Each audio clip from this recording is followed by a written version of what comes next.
As the rain started, the female robin instinctively covered her babies with her wings, keeping them dry and safe. Once the rain stopped, the parents began searching for food, bringing worms, insects, and fruits to feed their hungry chicks. Robins are attentive parents, with both the male and female playing an active role in caring for their young.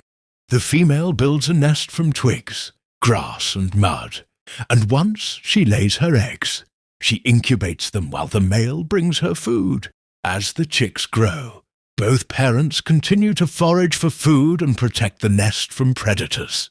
At around 13 to 15 days, the young robins fledge, leaving the nest to begin learning to fly and forage independently. Although the parents may still provide food and protection for a short time after fledging,